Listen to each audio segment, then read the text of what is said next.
Prepárate para una travesía llena de descubrimientos y, por supuesto, mucha cultura. También de risas. En este episodio de Cultura en Ruta dejamos atrás la monotonía para explorar las vibrantes expresiones culturales que dan vida a nuestra sociedad. ¿Listos para sumergirse en un viaje divertido y cultural? Dale play.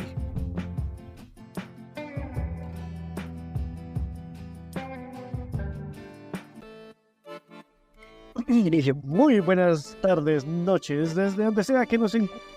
Hoy vamos a estar acerca de ustedes, criaturas del Señor, de aquellas personas guapísimas y guapísimos, de aquellos hijos de Willy. No, mentira, no vamos a estar hablando de eso, la verdad. Nosotros no nos interesa eso, tampoco nos interesa que nos tomen en serio.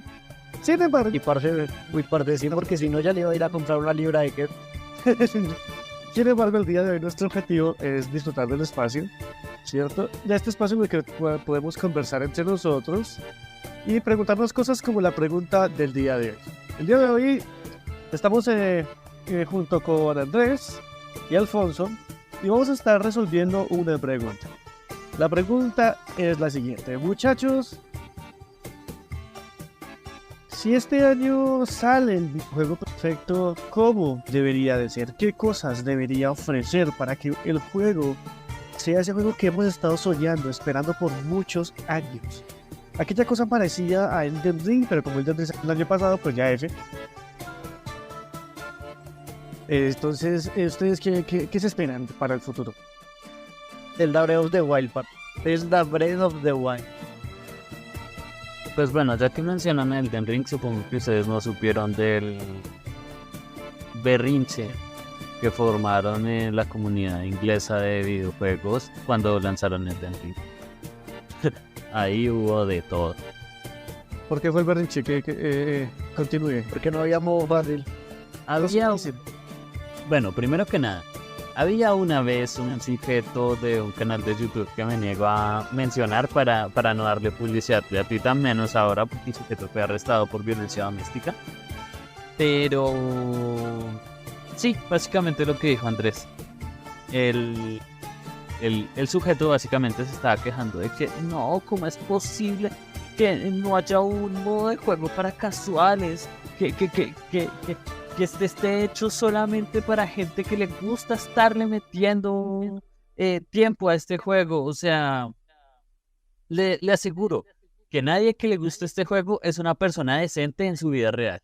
Y bueno, lo estoy parafraseando un poco, más o menos recuerdo lo que dijo y sé que hubo un par de amenazas de muerte por ahí.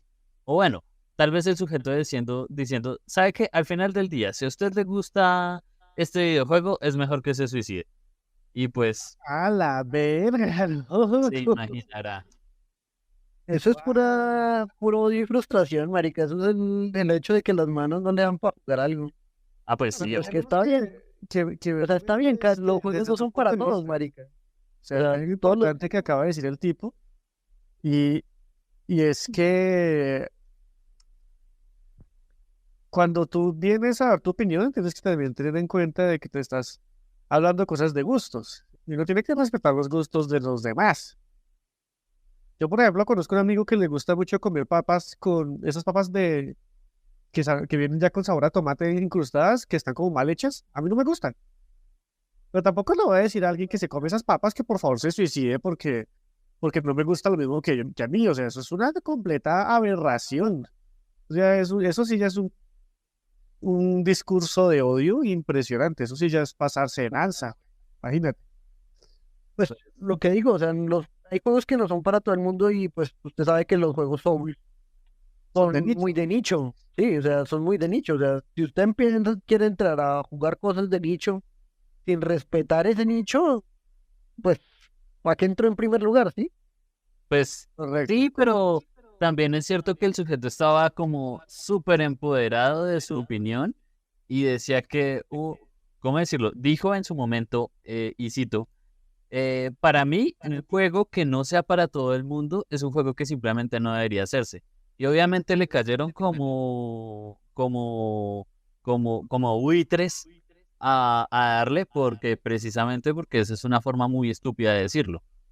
Es completamente O sea, cierto. normalmente, o sea, actualmente está muy abierto el mercado de juegos y de hecho, bueno, analizando bien los juegos Souls, es el más accesible de todos hasta la fecha.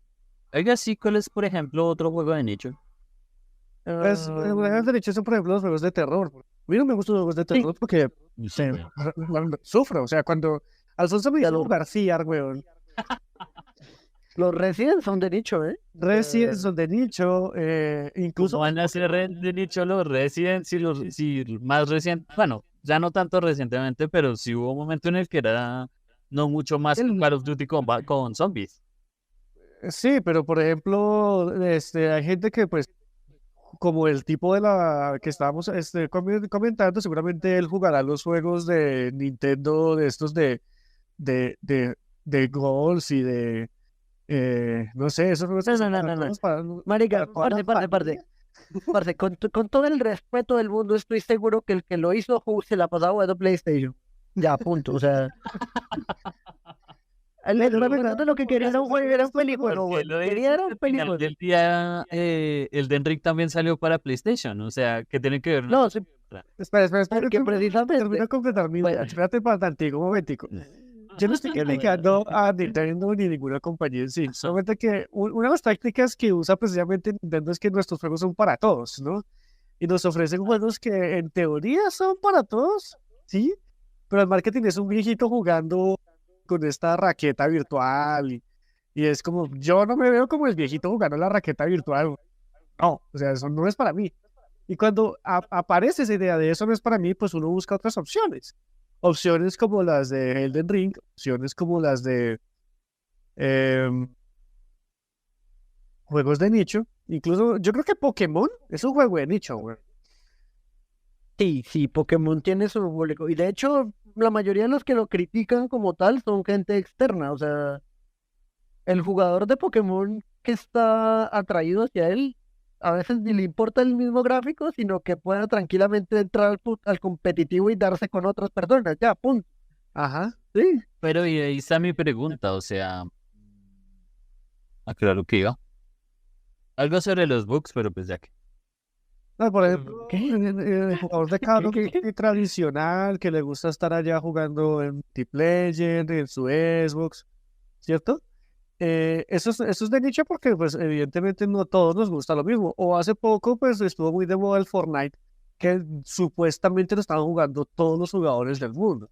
Yo puedo decir, ¿cierto? Que eso es completamente falso, porque yo jamás he tocado el Fortnite, ¿cierto? Y hay muchas personas y muchos jugadores de juegos que no han tocado esos juegos, que se volvieron importantes en su momento porque sí tuvieron un público muy grande, porque tenían una fórmula bastante interesante y a muchos jóvenes adolescentes que estaban encontrando su primer amor en el tema de los videojuegos, pues terminaron pues con Y justo con empezaban a la, saborear el queso. sí, justo con la que satisfacía a todos. La opción que satisfacía a todos, ¿cuál era? El Fortnite. Yo no puedo decir y criticar a esas personas que juegan a eso porque sería caer en lo mismo del chico del gringo. De hecho, Pero qué, no, pero sí, sí, a la larga termina siendo parte de su nicho. Yo no le encontré gracia a eso, tampoco Overwatch me gustó. Yo lo vi y me pareció como, eh. También tiene que ver incluso hasta con la edad. Yo ya tengo casi 30 años, pues a mí no me enloquece mucho los juegos multijugador como en su momento lo hacía cuando jugábamos Halo y eran estos chuzos que era como peleándose como contra toda la banda que iba a jugar allá y se formaron unas partidas impresionantes, ¿cierto?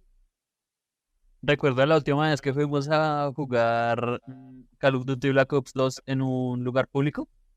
Sí, sí, sí.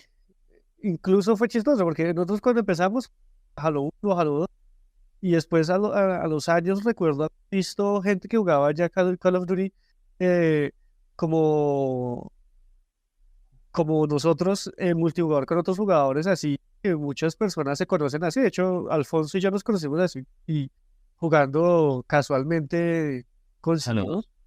jugando Halo 2. A los dos, parce. Eso fue hace aún. Gracias por que lo mencione, porque Más o ¿cómo, menos. cómo? Como 15, 16 años de amistad tenemos. ¿cierto? Entonces también tiene que ver con que, pues claro, hoy en día yo no me apetece jugar Halo 2, o sea, ya lo superamos. Pero literalmente la razón de que él y yo nos conozcamos es una de las características que prometieron para Halo Infinite y que efectivamente no la cumplieron. O sea, la pantalla dividida. Por ejemplo, cosas como esas, como que incluso que son algo clásico, o sea, se supone que, La pantalla de vida no que la habían quitado desde Halo 5. sí, Por eso, iban a regresarla en Halo Infinite. Pero es pues, que para responder a la pregunta que yo hice al principio, el videojuego perfecto de este año, si saliese un videojuego perfecto, debería tener pantalla dividida para cuando uno quiere ver con los compitas en la casa, así, en plan parchar. pues estoy seguro de que tiene que ser algo mucho más difícil de hacer, que simplemente sabes que voy a espichar un par de botones por aquí y ya pantalla dividida. Pero sí considero que es algo que Es una opción que que debería debería estar. retomar. ¿Cómo? Es una opción que debería estar. Claro, claro. Muy bien. Entonces ya tenemos eso. También decimos que el juego puede ser de nicho o no, porque es que con lo que acabamos de decir, creo que llegamos a una conclusión bastante interesante. Y es que el juego perfecto no existe, o sea, que no hay algo que le guste a todos, ¿sí? Que siempre va a haber alguien que se queje, que diga, no me gustó de Last of Us, aunque fue el juego del año y fue la maravilla, ¿cierto? Siempre va a haber alguien que no le va a gustar de Last of Us. A mí no me gustó. Bendito, gracias a Dios no se lo dieron bueno, sí se lo dieron al de las Us 2, pero a mí se lo llevaba más el primero que el segundo. Sí, sí, sí. O sea, Al menos tenía más sentido, tenía más lógica, tenía más magia. Intentaba incluso hacerlo uno chillar. No lo logró, pero chévere. ¿Por qué no lo logró? Porque no logró hacer que uno lograse entrañar a los personajes y cosas. Esas son ya cuestiones de- como diría de cada uno qué es lo que le hace entrañar a un personaje, ¿no? Pero ese bien podría ser tema para otro día. Sí, sí, sí, pero pues también es parte de la construcción de un videojuego. Por ejemplo, cuando uno juega Dark Souls, uno no estima a su personaje, no lo aprecia, no le tiene cariño, sino hasta cuando O sea, es un completo donde ha nadie dedicado 2 o 3 horas que lo botaron con harapos ahí. a mejorarlo, ¿cierto? Y usted termina sintiéndose orgulloso de su personaje porque es un reflejo suyo en otro mundo, ¿o no?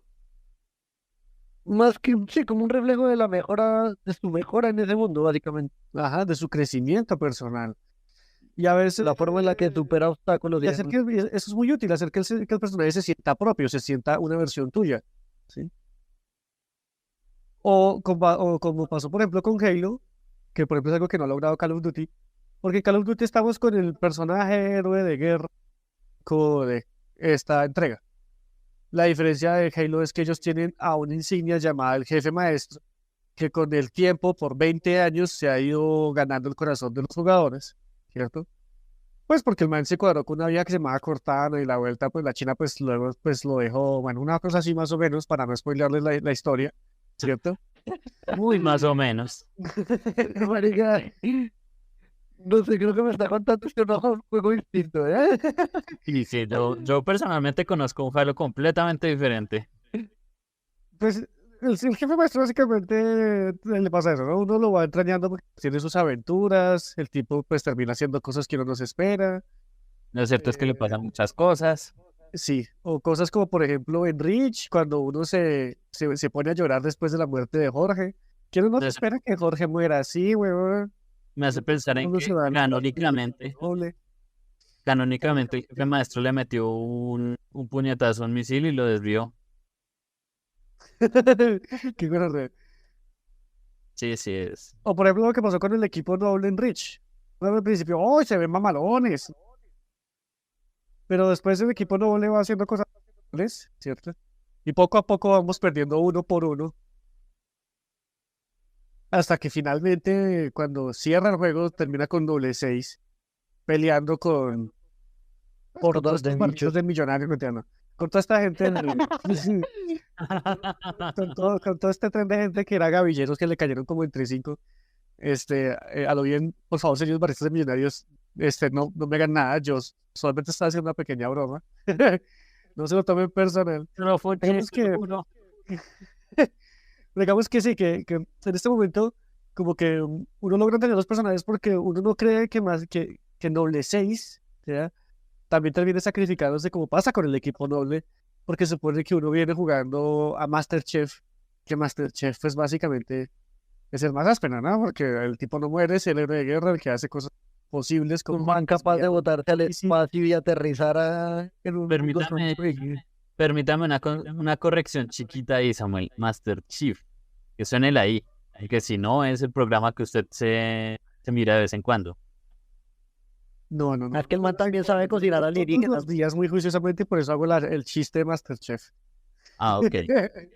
Sí, porque el man también cocina alienígenas. También cocina alienígenas. Con Pero plasma. Él se inventó la cocina molecular con plasma y cocina proteína a punta de salchichas de alienígena.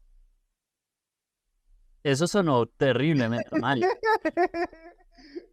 Bueno, Sí, sonó muy mal. la cuestión es que el personaje termina siendo interesante, ¿cierto? Y es como nos cuentan la historia. Yo creo que entonces para que también haya un juego, el juego perfecto debería tener una muy buena historia y ser capaz de que hacer de que uno se enamore del personaje. Da igual la fórmula. Si el personaje principal va cambiando o es una versión de uno, ¿cierto? Que también es válida. Yo le digo, una de las cosas que a muchas personas les gustó del Halo 4 fue precisamente que el personaje del jefe maestro pasó de ser un personaje plano a uno que iba cambiando de a poquitos, pero eran poquitos que se notaban. Sí, incluso hasta ser humano, como este personaje, como que sobrevivió en la nave, Esparza. Ah, sí, el piloto de Halo Infinite, claro. Ese personaje, ¿por qué por qué terminamos entrañando a ese personaje?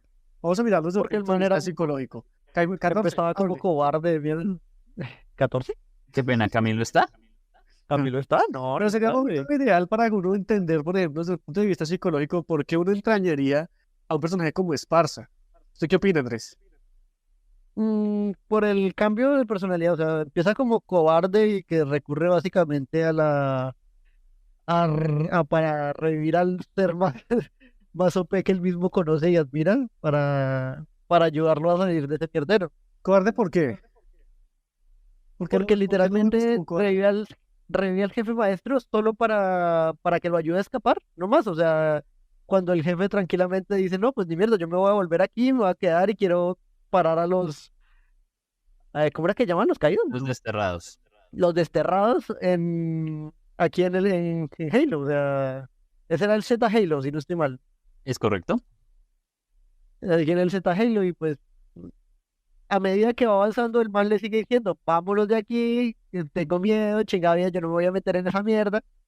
Pero el jefe maestro, inmune a todo lo que le digan, le dice, no, sigamos aquí en esta. No es que nos estamos dando cuenta de una diferencia. No es que Esparza sea cobarde, tampoco lo estoy defendiendo.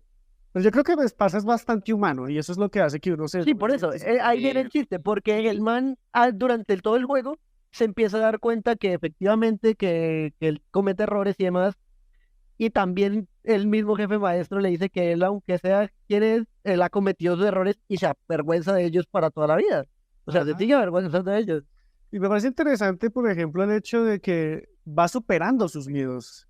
¿Sí? Sí, él, Bueno, que tiene miedo porque estamos hablando de una flota que destruyó básicamente algo que él creía indestructible.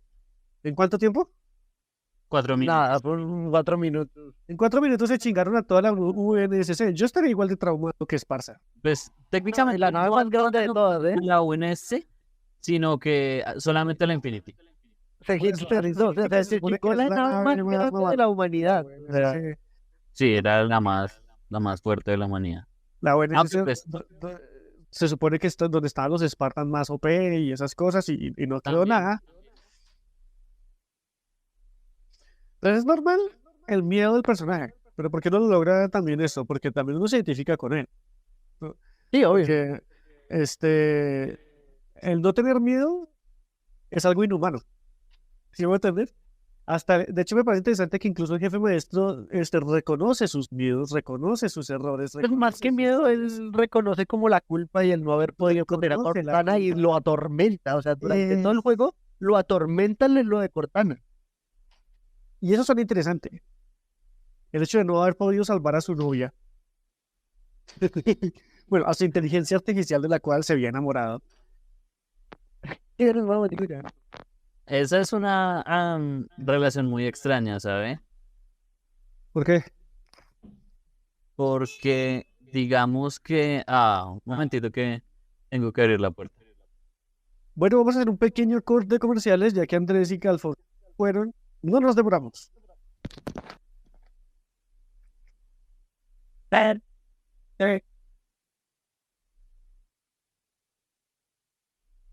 Pero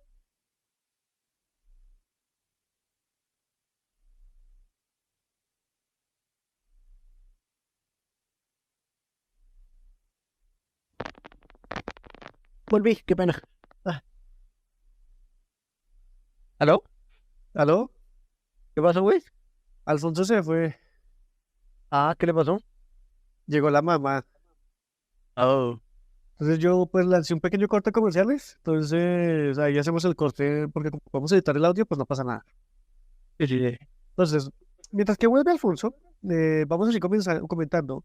Entonces, precisamente, yo creo que uno como ser humano, para poderse identificar con un personaje, para poder sentir empatía, tiene que sentirlo como uno es.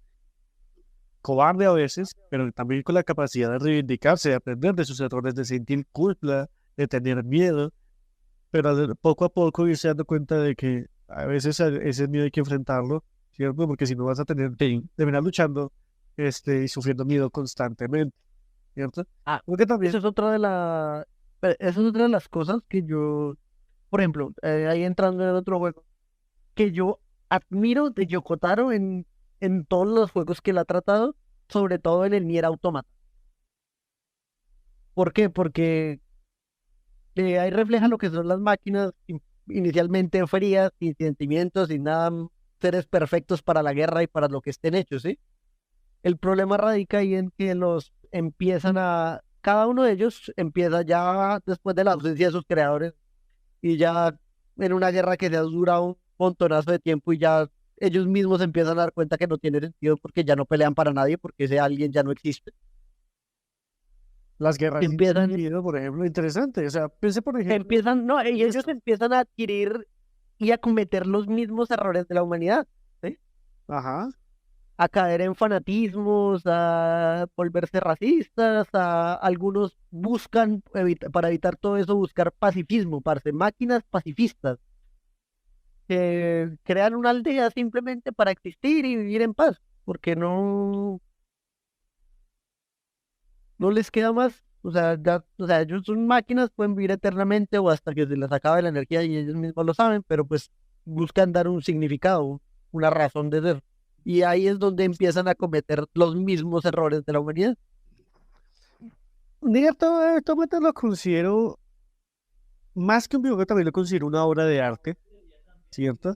Yo creo que para definir una obra de arte desde el punto de vista de las artes plásticas, una obra de arte hoy en día tendría que ofrecer o una experiencia o una reflexión. Creo que Nier Automata logra perfectamente esas dos cosas. Te lleva por una experiencia diferente, una experiencia única, algo narrado. Y además te obliga, no te obliga, te propone reflexionar.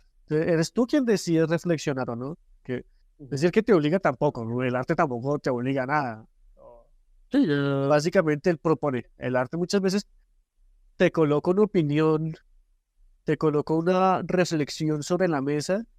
Tú decides si también te quedas con esa reflexión, ¿cierto? Y profundizas en ello. Y es precisamente lo que pasa con Nier Automata, con lo que pasó con muchas personas cuando empezaron a hablar acerca de Spec Ops The Line, ¿cierto? Que es un juego que hoy en día es considerado una obra de arte también por eso que logró, sí. que fue lograr hacer que el jugador reflexionara. "Marica, ¿por qué mierda me pasa este juego?" Sí. O como pasa, por ejemplo, con esos juegos que tú te crees que eres el héroe genérico, pero resulta que no tenías que haber matado a estos titanes. ¿Cómo se llaman? ¿Y Shadow of the Colossus? Por Sí, ejemplo. él también es de Yoko, bueno, no, Shadow of the Colossus es de otra persona, no es del mismo Yokotaro. Él es el de, no me acuerdo, ay, se me olvidó el nombre, fue el que es el creador de Last Guardian también y de Ico. De Last Guardian, que estamos esperando que vuelvan a sacar otro de Last Guardian. Entonces, ahí creo que hay unas reflexiones interesantes, ¿no? Y las reflexiones que yo veo es precisamente eso, como una experiencia y una reflexión, algo más profundo que simplemente encontrarnos con el héroe genérico, con esto, que no sea un juego genérico, que marque una diferencia. A nivel de mecánicas y de jugabilidad, algo como el Breath of the Wild, que usted estaba proponiendo al principio. No, es que ahorita dentro de poco sale la secuela, el Tears of the Kingdom. Ajá. Y es un juego que no te entrega el mismo mundo del Breath of the Wild, sino que lo amplía y lleva las posibilidades que tenía ese juego con su escalada, con su mundo abierto, a límites que uno ya dice, no, es increíble que hayan podido lograr eso en un juego o sea, con una consola que dicen que es desfasada como la Nintendo Switch. ¿Sí? ¿De qué están hablando? ¿Otra vez del Zelda? Sí, Pues es que, güey, estamos hablando de jugabilidad. O sea, de jugabilidad. la pregunta es, Fonso, si usted Ajá. coñace con el juego con una jugabilidad perfecta, ¿qué jugabilidad le ofrecería? Entonces, Andrés he estado recordando nuevamente lo del Breath of the Wild, porque está En mi caso yo soy muy fanático de los RPG y de los estos de aventura. Ya, no de todos, de los de Sony ni poquito. Que ese corte cinematográfico que intenta apelar como a los conflictos con poquita interacción y demás me fastidia un chingo. Está bien, Sí. está bien. Pero a mí me gustó Days Gone. Pues sí, marica, o sea, Days Gone es muy bueno. De hecho, deberían hacer los juegos más así, porque es que Days Gone tiene una buena historia y un gameplay sólido. Lo mismo pasó con, ¿cómo se llama este? El Ghost of Tsushima, que es un Assassin's Creed en la época del feudal japonesa. Ajá, y también pasa, hay juegos que son rescatables. Pero entonces, volviendo al tema de la jugabilidad perfecta, desde el punto de vista de Alfonso, ¿qué debería tener un juego perfecto, Alfonso? O ideal, no hablamos de perfecto porque perfecto no existe, digamos ideal, casi utópico. Ideal, casi utópico. Bueno, vamos a darle a garrotazos a la industria de videojuegos de hoy. Primero, cosméticos que no sean de pago o que, bueno, listo, que se puedan pagar, pero que al mismo tiempo se puedan conseguir un tiempo de juego que no sea como el del Diablo Inmortal. Ajá. Uy, no, pero es que eso ya es el 10. Ya Yo eso dije ya es que un iba a darle límite. garrota a la industria de videojuegos y eso es lo que estoy haciendo. Samuel, Ay, de eso sí es un límite, ¿cómo es que se llama esto? Usted sabe que Diablo Immortal es de los mismos desarrolladores de World of Warcraft, ¿no? Ajá, Bueno, Blizzard. exacto. ¿Usted se imagina que un juego para celulares cuyo objeto, o sea, cuya build más áspera se demoraría, ¿cuánto fue que dijeron, Andrés? ¿300 años de juego continuo para conseguir farmeársela. todos esos objetos? Eso es una estupidez, weón. No. Más chistoso fue el hecho de el man que literalmente metió $10,000 a ese juego. Claro, para El juego, saltárselos. para saltárselos, el juego lo detectó como hacker y lo baneó. ¿Eh? Eso último no me lo sabía, ¿eh?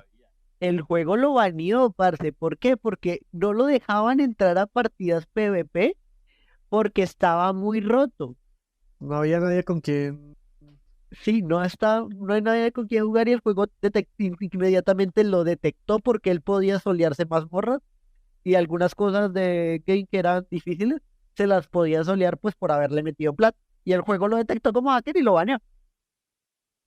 Qué pendeja. Cuando no era hacker, sino simplemente metió mucha plata. Entonces, volviendo al tema de lo que estaba proponiendo Alfonso, Precisamente el que contenido eso de los no juegos pasa. se pueda conseguir jugando en un tiempo razonable, Ajá. ¿cierto? Que no es Sí. imposible, 300 años, o sea, que sea un tiempo razonable para la vida de un ser humano normal. Entonces, por ahí vamos. ¿Qué más, Alfonso? Que tenga un gameplay que no sea repetitivo, no como por ejemplo, ¿cuál dijera yo Mm. ¿Sabe que retiro esa parte porque no podría dar un ejemplo de Pues es que hay cuáles? gameplays repetitivos que tienen sentido y no. O sea, por ejemplo, si usted está jugando un RPG y usted escogió la clase de guerrero o paladín, pues el gameplay va a ser siempre el mismo. Su rol va a ser el mismo, porque es un juego de rol. Ajá. Qué obvio. Sin embargo, algo que yo me encontré, por ejemplo, con algunos juegos de este estilo, es que su build tiene que cambiar dependiendo de lo que se esté haciendo. No es lo mismo ser un tanque que está aguantándose un jefe de daño físico que cuando se está tanqueando un jefe de daño mágico, ¿cierto? O hay jefes que hacen daño híbrido. Entonces eso lo obliga a usted a ser creativo con sus builds, ¿cierto? Con los objetos. Y a eso voy, por ejemplo, con lo que me pasó últimamente con Realm from the Ashes. Realm from the Ashes es un juego que últimamente me tiene muy emocionado y muy feliz. ¿Por qué? Porque el juego propone jugar builds diferentes porque la misma build no te va a funcionar a pesar de que estés jugando un juego de tiros estilo Souls. Porque la jugabilidad es la misma. Disparas, armas, ya. Es un shooter, ¿cierto? Pero no lo puedes jugar de la misma manera contra todos los jefes porque no se puede. Porque por ejemplo, una clase que es la de chatarrero que está enfocada en pelear contra jefes a 5 metros de distancia. Pero hay jefes a los que tú le juegas a 5 metros de distancia y te desinstalan el juego de un putazo. Como Y eso en el Elden muy también lejos. tienen eso. En el Elden también está cuadraron eso, ¿eh? Y en el de Porque antes los magos estaban rotísimos, eso no había quien los tocara de lejitos y esto, y ahora los jefes van y lo empalan a uno desde lejos, weón. Sí, entonces eso está interesante, como que el desafío. Y esos desafíos obligan al jugador a, a ser creativo, a proponer builds diferentes. Por ejemplo, lo que pasa con Borderlands. Borderlands es un juego shooter, looter, ¿cierto? En el que puedes tener mucho loot. Y como tiene una cantidad de ítems tan abrumadora, son literalmente millones y millones de ítems que uno puede conseguir y uno se arma una build. En Borderlands no existe build perfecta, no existe una build única, ¿cierto? Y hay momentos en los que uno usa ciertas cosas y otros en los que usa otras. Por ejemplo, con lo que pasa nos ha pasado a nosotros en Rayman. Andrés a veces me dice, yo creo que ya tengo la build perfecta, pero siempre le están metiendo algo nuevo. ¿Sí lo ha notado? Sí, pero ya creo que sí, esta vez sí llegamos ya al límite de lo que es. Entonces uno va buscando esas builds perfectas. Hace poco yo me encontré con una build que que era como una armadura que cuando uno recogía chatarra le daba uno ufos, ¿no? Ajá. Y me puse a mirar cómo podría uno usar esa build contra los jefes. Cuenta que estaba bastante buena. ¿Por qué? Porque hay jefes que cuando usted les pega o rompe ciertas cosas mientras está peleando con ellos, van dropeando chatarra y van dropeando munición y uno las va recogiendo automáticamente. Entonces uno siempre está bufeado. Y eso está Sí. interesante. Entonces, eh, está interesante ¿por qué? Porque propones maneras diferentes de jugar y maneras creativas. Que aunque todos tengamos el mismo personaje, por ejemplo, algo que estoy esperando mucho es Blue Protocol, ¿cierto? Porque Blue Protocol le promete algo similar, ¿cierto? Como usted puede jugar de varias maneras, dependiendo del arma que tenga equipada. Pero su build puede cambiar, sus habilidades pueden cambiar. Entonces está interesante. No sé, yo le tengo cosas. Que puede que salga muy bien, como puede que salga terriblemente mal, y más por ese sistema que manejan, que miré, y es ese sistema de energía, o bueno, sus llavecitas huevonas que puedo usar diarias. Ese sistema de energías y esto Pues me algo como parece lo una que pasó completa más o menos pendejada. con Genshin Impact. Que Genshin Impact proponía cosas interesantes, proponía ser un juego divertido, de aventura, y terminó siendo el típico gacha que tiene mecánicas aburridas para que lo único que uno haga enfocarse en buscar los cristales para tirar el gacha, porque lo único divertido del juego es tirar en el gacha. Sacar los personajes bonitos. Ajá, y ya. Cierra el menú para podernos teletransportar antes. Entonces, como le estaba mencionando, Blue Protocol me propone cosas interesantes también a nivel de gameplay. Algo que yo nunca le voy a perdonar a Genshin Impact, ¿cierto? Es el tema de no aprovechar el crossplay.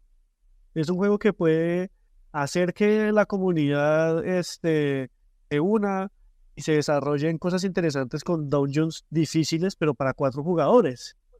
Pues ahí lo que hicieron fue, uy, parce, eso sí también me ofendió del Genshin, por ejemplo, que cuando la gente les pidió un endgame multijugador, les salieron con la de que es que son unos hardcores y que se dejen de pedir huevonadas para un juego cuando en realidad no es para casual.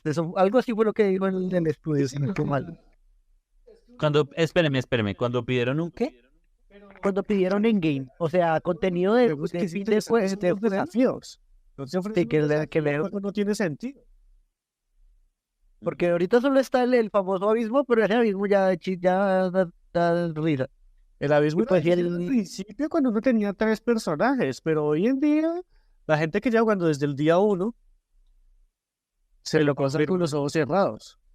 y eso que yo no le quedo tanto tiempo. De hecho, yo llegué a pasármelo también.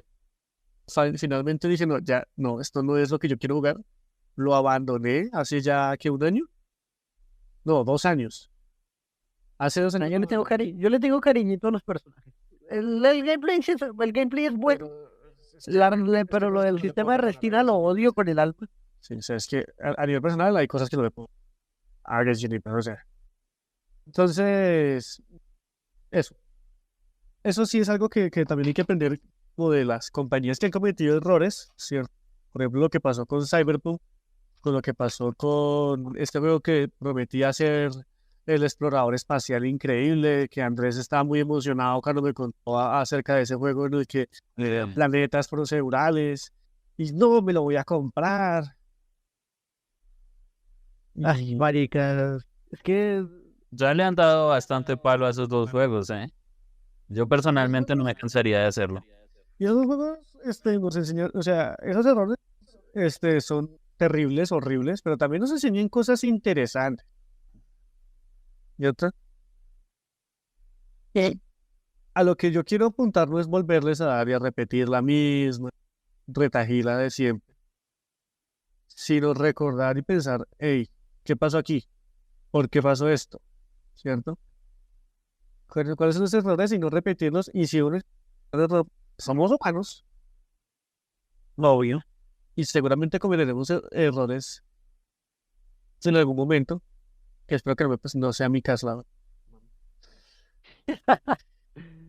¿Qué errores no nos gustaría cometer? Errores no esperaríamos que vuelvan a ocurrir en siguientes títulos que sean ambiciosos y que pongan algo como, por ejemplo, lo que proponía Destiny, lo que proponía cosas como errores como, por ejemplo, los errores que cometió Bethesda. ¿Se acuerda? pues su mayor error fue el Fallout 76. Por ejemplo, lo que hicieron con Fallout 76, que eso fue... Lo de Ubisoft durante la generación del 361, que se ganaron el apodo de Bugisoft de la cantidad de bugs que tenían sus juegos. Sí, claro. Eso fue de lo peorcito, ¿eh? Y pues que ya, aunque le salga bien un juego como Assassin's Creed Valhalla, no se van a quitar ese estigma ya de encima porque ya se lo ganaron, o sea. Sí, es que también pasa algo bastante curioso. Por ejemplo, yo considero que hay algo que... Esta es una reflexión muy cortica, muy sencillita. Usted como artista, usted puede hacer 20 pinturas y jamás será considerado. Pero usted puede ser un traidor y siempre será considerado un traidor. Y cuando una comunidad o la gente, o usted traiciona a su clientela, porque más que comunidad, que hoy en día cualquier persona dice, no, yo tengo una comunidad porque soy youtuber y me siguen 10.000 personas y no conozco a nadie, no convivo con ellos. Y ya también tiene que ver con convivir, con pasar tiempo de calidad, con ofrecer más que simplemente entretenimiento. Yo no puedo decir que tengo una comunidad, yo tengo una tribu, que son ustedes, mis amigos, ¿cierto? Entonces tampoco hasta allá. Pero sí puedo decir que me parece curioso cómo usted traiciona, por ejemplo, a la clientela, hablando no de Andrés ni sino las empresas, cómo traicionan a su clientela. Y pues Mira, les cuesta recuperarse de eso porque es que ¿y ve? esa traición Bueno. cuesta mucho superarla. Muchísimo. Sí, eso sí es verdad. Pero también hay algunos que sufren de síndrome de Estocolmo, ¿no? Continúe, ¿cuál es con la reflexión? Por ejemplo? De que la empresa te está metiendo palos, te está cobrando de más, te está sacando pendejadas, te está cobrando por X o Y pendejadas, que le subió el precio a los videojuegos y aún así tú estás feliz y la defiendes, ¿sí? O sea, según yo, es síndrome de Estocolmo. Ah, Te enamorarse trata- de alguien que te está, que no te está, bueno, en este caso no te está secuestrando, pero sí está abusando. te está usando de ti monetariamente del consumidor y tú la defiendes a muerte, ¿sí? Bueno, eso sí. También es el otro extremo.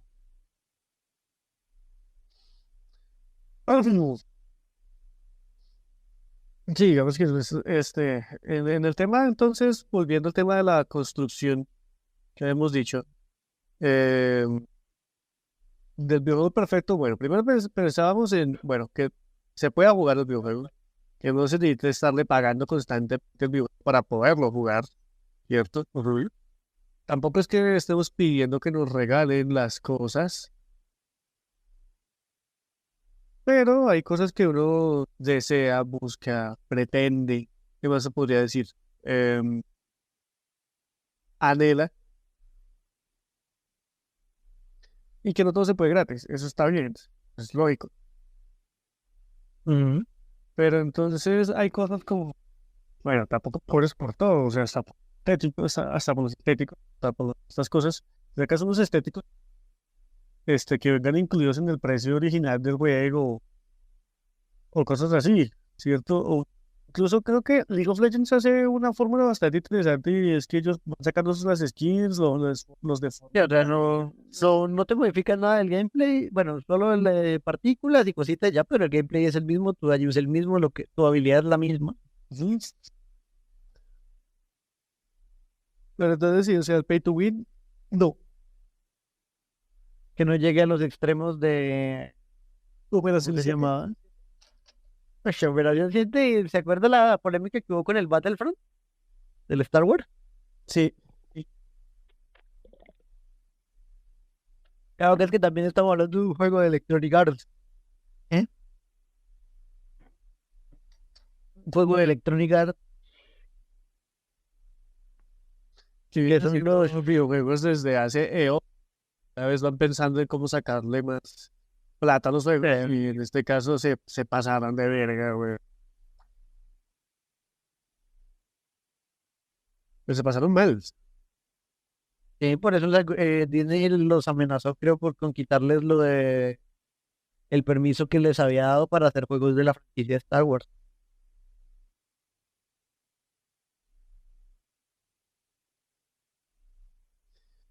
Porque le fue muy mal, o sea, la cantidad la imagen negativa que generó esa vez fue brutal. El Es que movimiento, también que además de eso, ¿qué más queremos? Personajes entrañables que uno sienta que de alguna manera coincide con los personajes, incluso hasta con villanos, también uno termina coincidiendo con algunos. pero, o sea, en cuanto a lo de los personajes me parece perfecto, pero que sepan narrar la historia y te lleve de la mano con el gameplay.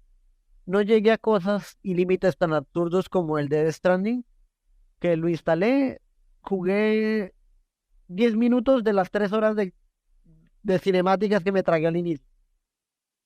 Ah, sí, no, es que las cinemáticas, que hay cinemáticas que no, o sea, yo creo que algo que nos pasaba a nosotros, de pronto yo soy un poco retro, había cinemáticas que uno las veía recompensa para el jugador, Sí, sí, sí. Esos finales secretos. finales secretos, cosas así, que uno dice, ¡guau! Por fin pude ver esto con mis ojos, no sé. Que incluso en la época en la que no había internet, güey, entonces tú no podías buscar la cinemática en internet, porque hoy en día pasa eso, que te la suben en internet y te spoilean la estas, ¿cierto? Sí, Mucho que me pasó con Guías al jugar cuando murió un personaje que yo quería mucho y él muere en una cinemática, algo que yo no me esperaba. ¡No! en el final del Halo 1 en legendario, ¿te acuerdas que era que aparecía el comandante este abrazándose con un Elite? Ujú. Pero el legendario. Y yo me acuerdo que un amigo le contaba a uno eso y uno, nah, que va. Entonces son cosas como que uno no se espera y es eso, la cinemática, ¿sabe? Que ahí sí Ajá, Espéreme, es- ¿usted tenía amigos en la época de Halo 1? sí. Vaya, esa sí que no me la esperaba. el saber usar el gameplay, creo que algo que volver a Obviamente jugar tenga en es... cuenta que cuando salió Halo 1, aquí nosotros lo jugamos mucho después, ¿no? O Ah, sí, mucho después. sea, no lo jugó en la época del colegio y porque pues, uno instalaba Halo 1 en todos los computadores del colegio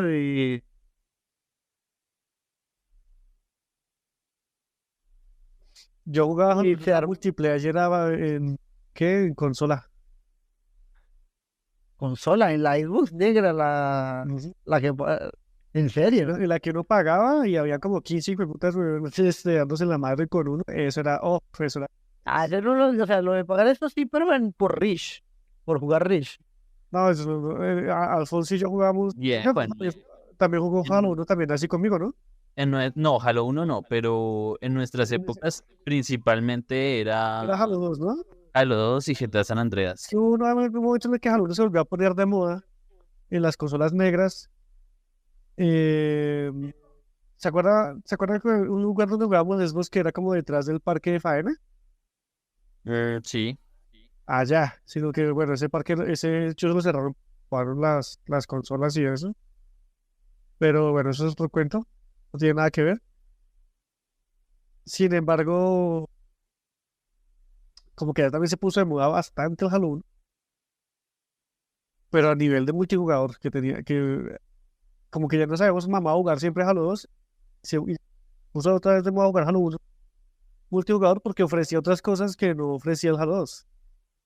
La Los pistolita que gráficos no eran disparaba los como mismos. francotirador, la escopeta que tenía rango infinito, Exacto, esos escopetazos tan enfermos, la sniper, la pistola rotísima. el bajarse un man montado en un Banshee con con esas cosas desde lejos. El poderse bajar a alguien de un tanque con la sniper, que la sniper podía atravesar a los jugadores y matar a dos de un tiro. Los mapas también, porque Los mapas enormes, parce. había un pecado de Halo 1 que tenía mapas demasiado grandes para gente que no está acostumbrada a jugar con otros jugadores. Y una vez Ajá. nos cansamos de los mapas pequeños de Halo 2, porque Halo 2 sí arreglaron ese asunto de los mapas enormes, que nadie jugaba en los mapas enormes. Pues un día nos cansamos también de los mapas pequeñitos, minúsculos, en los que dabas dos pasos y ya tenías a alguien ahí en la cara. Un día empezamos a ver mapas enormes y que era Les cambiaba el cazarlos. juego casi completamente, ¿eh? Se volvía más táctico. Sí, y era más interesante porque ese mapa enorme con otros jugadores era una pendejada.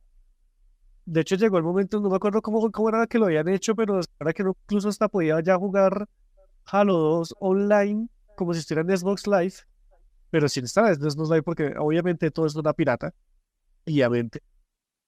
Sí, obvio.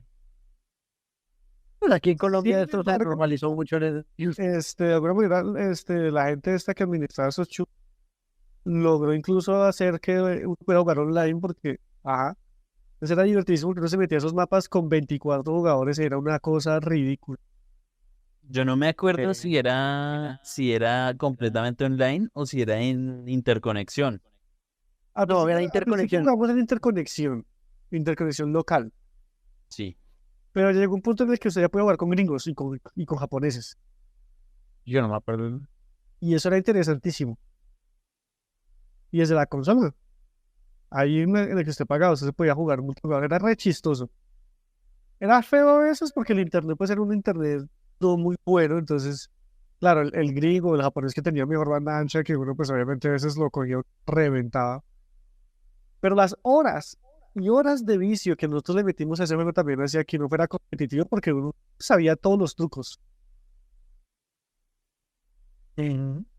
Que la ráfaga, que uno no fallaba un tiro a la cabeza. Esas cosas eran momentos épicos. ¿Te acuerdas que en los computadores viejos venía de trial ese, el Halo C? Sí, Y solo venía con un mapa, el de Blood Lush, sí, sí, sí, sí, sí. que llegó al punto en el que uno se parqueaba en la mitad del hijo de madre mapa y por humillar a los otros se parqueaba ahí con un francotirador y boleaba para todas las casas Sí, sí, sí. Eso era, y que se volvía básicamente el objetivo era tumbar al que estaba en la mitad del mapa para coger lo que él tenía y seguir usted la misma. correcto, como una especie de Juggernaut. Sí, efectivamente. Es que era De hecho, muy- algo que me olvidé mencionar, que tenemos aquí al rey de los mods, Alfonso. Porque Alfonso es el más grande consumidor de mods, videojuegos de GTA, San Andrés, pasando por Resident Evil, pasando por incluso, si Alfonso hubiese jugado ARK, hubiese jugado. Entonces, Alfonso, mods que debería tener un videojuego perfecto y cómo deberían implementarse. Yo creo que para empezar tocaría añadirlo del estilo, o sea, que los juegos se pudieran modear, ¿eh? Porque Bueno, primero, hay empresas que tienen muy limitado eso, demasiado limitado. Pero hace poco, yo me acuerdo mucho de un juego que se llama, que era un ¿Cómo? juego que, Grand Theft Auto San Andrés, no sé si alguno lo jugó, Sí. en el que uno encarnaba un personaje llamado CJ. Y con el tiempo, Alfonso y yo terminamos diciendo, marica, ¿cómo haces jugar online? Y resulta que había algo que se llamaba el Sampe, alguna cosa así. sí, Y con el tiempo encontramos algo llamado Multi Def Auto, que a mí me encarretó el resto porque tenía mucho juego de rol interesantes. Y a Alfonso también le gustó hasta que un día lo banearon por algo, por una estupidez. por, por insultar a uno de los administradores y lo haría de nuevo. Y bueno, Samuel, seguí William jugando todo con encerrado en la cárcel, como de, no me arrepiento de nada. Sí, Sí, lo que literal. lo que hizo Alfonso sí fue una cabronada, la verdad. Pues el sujeto necesitaba espacio para spawnear su helicóptero, así que desespawnó el mío y me hizo morir por la caída. Eso también es abuso, ¿eh? O sea,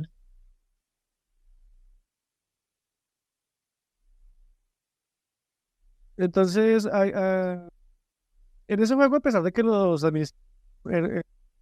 por completo, güey, pues es un server privado, ellos lo pagan, ellos hacen lo que quieran con sus servers. y eso sí es verdad. Eh, Hay algo interesante que sí hacían bien con el tema de los mods. Y es que en ese juego conseguir dinero en el juego era muy difícil, que no lo podías generar con eso ya. Ah, Los jugadores no lo pueden, pero eso lo tenía que conseguir. Y no solo lo conseguía a partir de misiones al principio, sino que era a punta de trabajos, o de ser policía, o bueno, hacer Y algo pues generando rol, o sea, generando ese rol jugando bonito del juego, ¿sí? Para que no fuera tan monótono en el sentido de, pues vamos a hacer robos y ahí generamos un chingo de plata y ya. O sea, es correcto. es como para darle un sentido, sobre todo, creo yo. Entonces, lo que tenía interesante es que llegó un momento en el que la economía estaba bastante bien, tanto así que uno ya podía comprarse cosas como el carro más caro del juego, que era Bentley, no sé si se acuerdan que se llamaba el Stanford, sí, que era un carro blindado, re épico, pero entonces era bastante, porque yo quería el Stanford, porque era un juego que usted, era un carro que usted lo quería para poder ser un criminal, porque los criminales, la cosa más fuerte que teníamos para poder sobrevivir una vez robábamos un banco era el Stanford. La segunda cosa que teníamos más rápido era el carro más rápido, era el nombre del infierno. Pero pues pasa que el infierno tenía un costo y era que era rápido, pero obviamente no aguantaba nada. O sea, esa cosa de un tiro lo bajaban. Resulta que un día de repente sacaron el Stanford y además de sacar el Stanford para los jugadores, también había una posibilidad, un mod bastante interesante, que era la posibilidad de tunear el auto, pero tunearlo de manera diferente. Usted podía tunear las estadísticas del vehículo para hacer que gire mejor, para algo muy parecido a lo que se hace en Forza Horizon, ¿cierto? Ajá. Entonces, ese mod para todos los jugadores, y el que aprendía cómo usar bien la herramienta era uno de los que mejor jugaba. Que hubo gente que se la rifó aprendiendo cómo usar la herramienta y terminaron siendo unos completos cracks que uno les pagaba dinero en el juego para que le modificaran el carro, ¿cierto? Ajá. Con las estadísticas que ellos tenían ya secretas, ellos sabían cómo modificarlo. El carro, usted para comprarlo, pues tenía que pagar cierta cantidad del juego. Y así poco a poco, luego metieron un mod estético que me pareció bastante interesante y es que usted podía, digamos, había por ejemplo clanes o bandas que estaban como inspirados en los típicos motoristas de estos de Harley de California. Estamos hablando de Grand Theft Auto que pues precisamente está inspirado en Los Ángeles. Entonces uno se encuentra como con mucho de esa cultura en ese juego, pasa bastante. Entonces había gente que quería tener que tenía su banda así como de ladrones, motociclistas y eso, y querían que en el juego, en la espalda de los estos, en vez de que esté como la típica imagen de que tenía, ellos querían tener su propio logo en la espalda. Y ahí ellos empezaron a implementar la mecánica de láser, pero con una giro de tuerca, y es que usted podía tener skins personalizados, ¿cierto? Y que usted tenía varias opciones para tener eso. Al principio era completamente pago, un skin, entonces el administrador tenía que meter la skin al juego y tal, entonces eso tenía un costo. Entonces al principio era completamente pago. ¿Qué me pareció una nota? Que de repente hubo jugadores que dijeron, ¿saben qué? Yo la verdad tengo dinero del juego, puedo donar dinero al juego, ¿cierto? A los administradores y a cambio de dinero del juego. Entonces hubo gente que empezó a hacer cosas muy interesantes que era como, yo necesito dinero del juego, pero no tengo tiempo ¿para qué? Para farmear dinero del juego. Y el dinero del juego no se podía comprar, pero sí podías decirle, mira, si me pagas 50 millones de dinero del juego a un jugador, yo te compro la skin. Entonces, eso fue como comprar dinero del juego a cambio de algo diferente, ¿sí me entiendes? Ajá. Y eso provocó pues varias cosas interesantes en la comunidad. Entonces ya había gente que prestaba ese servicio. Era legal porque pues en teoría no estaba robando ni estafando a nadie, simplemente era alguien que decía, en vez de farmear, pues le compro la esquina a alguien. Entonces al final todos ganaban y se formó una suerte de economía alrededor que me resulta bastante interesante. ¿Ustedes qué opinan de eso, de esos procesos? Eh, el problema. Yo ahí no, o sea, no jugué el online de esa cosa porque pues nunca fui tan fan de GTA. O sea, sí me llamaba la atención, pero como para jugarlo, así que digamos, no.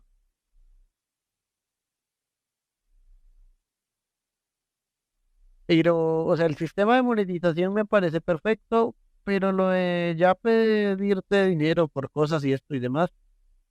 No sé, a mí la parte de fuera de lo que incluye comprar algo, ¿cómo se llama esto? Comprar algo fuera de lo estético, si no, no me trama. Incluso si es dinero por dentro del juego. O sea, no. Sí, ahí era comprar, o sea, pagarle a alguien, comprarle a alguien su skin a cambio de dinero de juego. Entonces, Por eso. eso, pero entonces era comprarle un jugador, ¿entiendes? Entonces, hay Ah, jugadores los 3 jugadores. es entre jugadores. Entonces, Ah, yo le he ¿cómo entendido que funciona? eso así. Es diferente, ¿por qué? Porque tú no estás comprándole a la empresa, estás dañando la economía. Lo que estás haciendo es haciendo que otros jugadores jueguen, ¿cierto? Aquel jugador que no tiene la posibilidad de tener una tarjeta de crédito o en ese momento, porque también estamos hablando de hace 10 años, estamos hablando de una época en la que no todos teníamos acceso a PayPal. De hecho, PayPal en Colombia era una mierda, no Sí, funcionaba. parce. Sí, no funcionaba para nada. Bueno, entonces en esa época yo por ejemplo quería skin, tenía la plata, pero no podía comprarlo. ¿Por qué? Porque PayPal era una caca. ¿No qué? ¿No qué? ¿No qué? ¿No qué? Porque, Se cortó. porque PayPal era una caca. Entonces, para poderlo adquirir, yo adquirí ese mismo, Mm. de esa manera. Yo pagué y tengo todavía mi skin, ¿cierto? Este, que en su momento era re difícil de tener, porque imagínate una skin personalizada en un Grand Theft Auto. Eso sí está difícil. Era raro. Pues es lo que, o sea, yo diría que lo que surgió del MTA fue lo que hicieron después con el GTA V, ¿no? Porque ahorita existe esa faceta online del GTA V y es así, básicamente. Hay hasta servidores de roleo y demás. Sí, sí. Hoy lo que hoy en día es otra cosa. Yo creo que se ha pervertido un poquito. También me pareció interesante la economía que hubo en Ark. No sé si usted se acuerda de lo poco que jugamos. Sí, sí, el pago con techos y demás. Sí. Entonces, esas cosas me gustan porque eso no fue una empresa artificialmente, sino que en realidad fue creado por la misma comunidad. Sí, de hecho, hacen hasta series con los mods de la comunidad. Ahí la comunidad ha creado mapas enteros así al nivel de Aberration o Extinction. De hecho, creo que hay uno que fue, creo que Crystal Island, que empezó siendo de la comunidad y los desarrolladores lo implementaron, si no estoy mal. Correcto. Ah, Y algo Fjordur también, que Fjordur quiero también. aplaudirlo es que de hecho ha hecho algo bastante curioso con los poderes, también financiarlos. Han habido escándalos, han habido problemas porque no ha sido perfecto, porque las corporaciones, mensaje. Sí, obvio. Pero mal que bien, Steam es la comunidad que es pues la empresa, la compañía que mejor trata a la comunidad de los modders. Sí, obvio, pues es que Steam permite tanto el acceso de cualquier persona que con conocimiento y permite. Obviamente también se han vuelto como quisquillosos con cierto contenido, ¿eh? Ah, sí, pues hay contenido que pues sí se pasa de ver. Sí. Pero literal, o sea, sí se pasan de verga, literal. O sea, los dibujantes de furros a veces se les va de control la imaginación, podríamos decirlo así. Oiga, hay gente que vive en los curros, güey.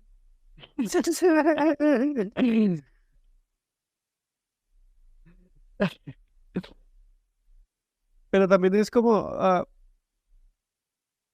como que también me plantea, por ejemplo, de pronto es una crítica a Nintendo otra vez. Pero Hermano, cosas vos de que tenés Nintendo, contra Nintendo, güey. hago este mood de un juego de Nintendo. Ay, papi. Ah, esto sí, sí, o sea, el meme de los abogados de Nintendo no es un meme, o sea, sí Nintendo es muy quisquillosa con esas vainas y así.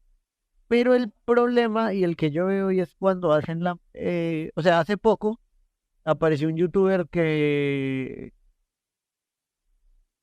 estaba, ¿cómo se llama esto? Promocionando, no más que promocionando, incitando el pirateo y la emulación. Sí. Pero ¿qué pasa? A esos youtubers no los tocan. Pero si alguien quiere hacer algo para la comunidad o esto, y los tocan, y eso sí es una de las cosas que yo le tengo que dar a Nintendo. O sea, es un youtuber, o sea, su palabra vale entre cero y nada. Que sea reconocido y demás, pues eso no lo hace, no lo exime de la ley y lo que está haciendo es un error, ¿sí? Porque, por ejemplo, hay muchos fans que han creado varios proyectos de Metroid.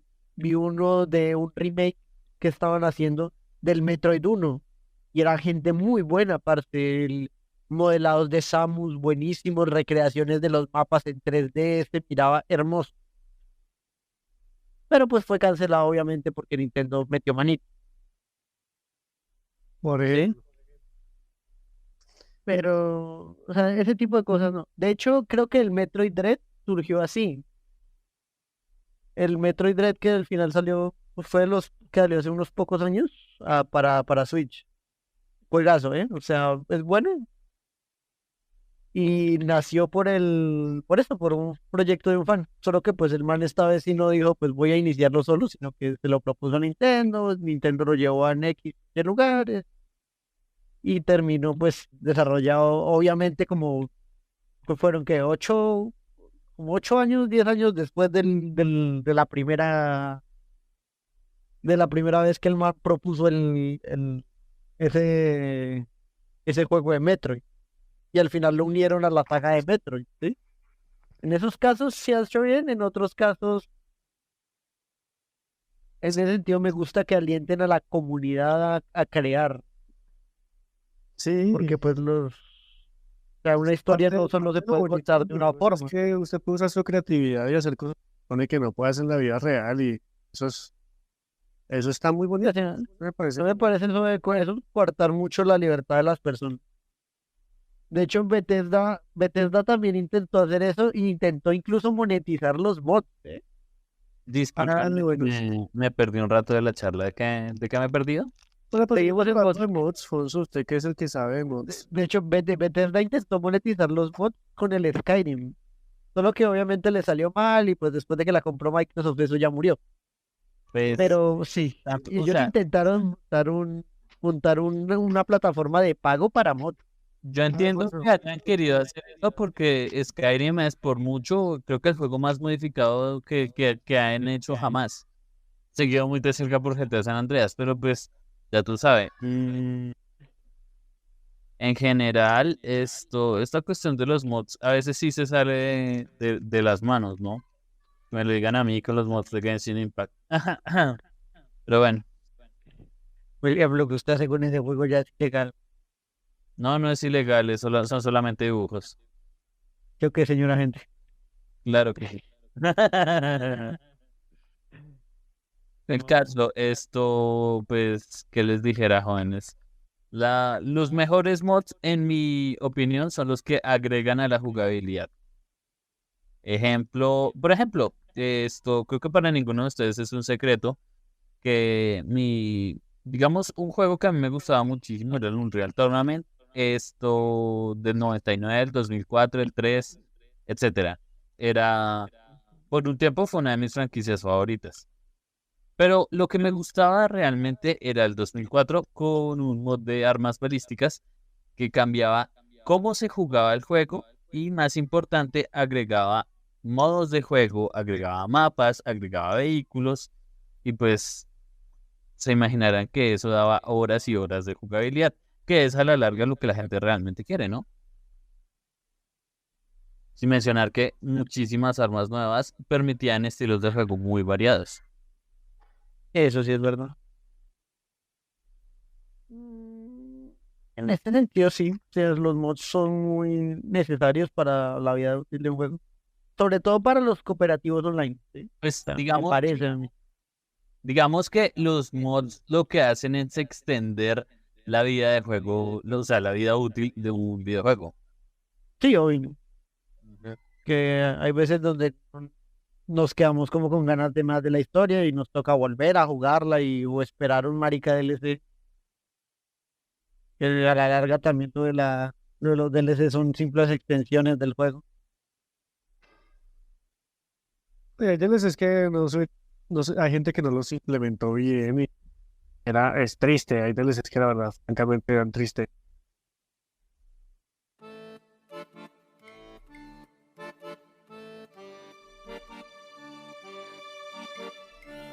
O también los remakes, que de hecho el capítulo del episodio pasado estuvimos hablando de esos remakes, ¿cierto?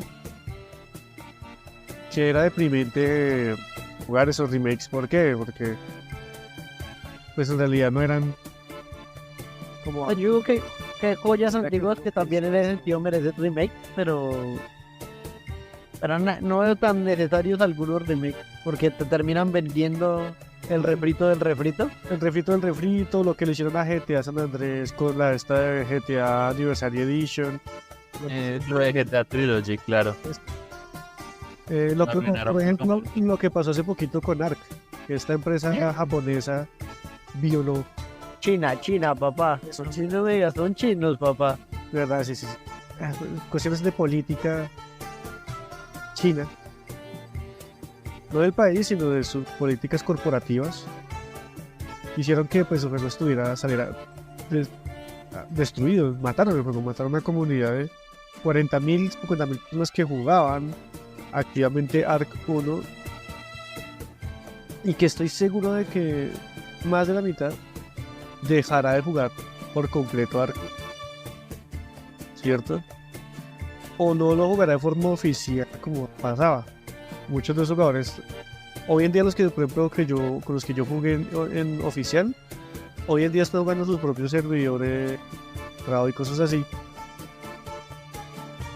por atrocidades como las que ocurrieron con ARK y juegos, ¿no? Entonces, bueno, yo creo que el juego perfecto pues todavía no existe. Esperemos que vengan mejoras, propuestas interesantes. Vamos a ver qué pasa con Blue Protocol. Lo quiero testear, es un juego que espero. No lo estoy promocionando ni nada de eso, pero sí le tengo ganas. Quiero que esté en mis manos pegajosas. Quiere saborearlo, quiere palparlo.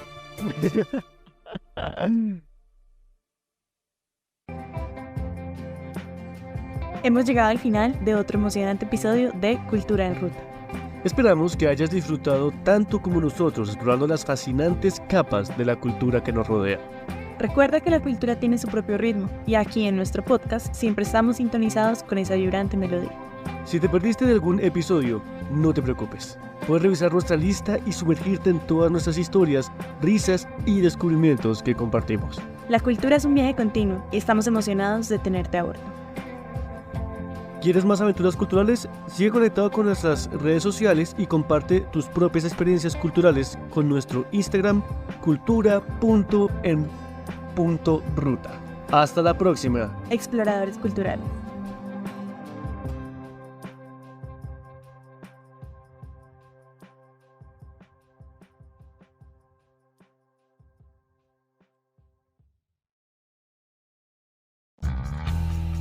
En cada episodio nos entregamos apasionadamente a descubrir los encantos escondidos de nuestro país.